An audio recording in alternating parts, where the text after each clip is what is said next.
গাজীপুরের সাবেক মন্ত্রীর বাড়িতে ডাকাতির ঘটনা ঘটেছে এমন খবর দিয়ে শিক্ষার্থীদের ডেকে নিয়ে হামলা, মারধর ও আহত হওয়ার ঘটনায় আজ দিনব্যাপী গাজীপুর জেলা প্রশাসকের কার্যালয়ের সামনে কর্মসূচি পালন করেন বৈষম্য বিরোধী ছাত্র আন্দোলনের নেতাকর্মীরা।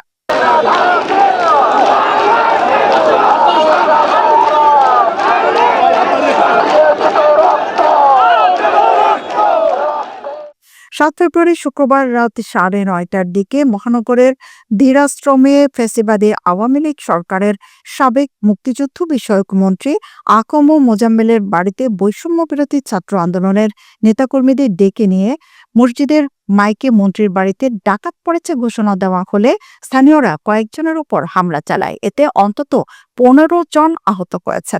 শিক্ষার্থীরা জানান, মোজাম্মেল হকের বাড়িতে ডাকাতি হচ্ছে এমন তথ্যের ভিত্তিতে তারা সেখানে যায়।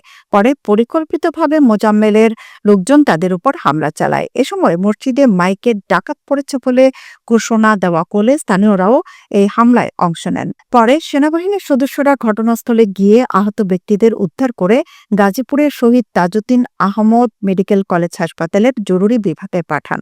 সেখান থেকে গুরুতর আহত কয়েকজনকে ঢাকায় পাঠানো হয়েছে। জয়দেবপুর থানা পুলিশ ও সেনাবাহিনীর সদস্যরা পরিস্থিতি নিয়ন্ত্রণে নেন। আইনশৃঙ্খলা পরিস্থিতি স্বাভাবিক রাখতে গাজীপুর সহ সারা দেশে আজ থেকে বিশেষ অভিযান পরিচালনা করবে যৌথ বাহিনী, যার নাম দেওয়া হয়েছে অপারেশন ডেভিল হান্ট।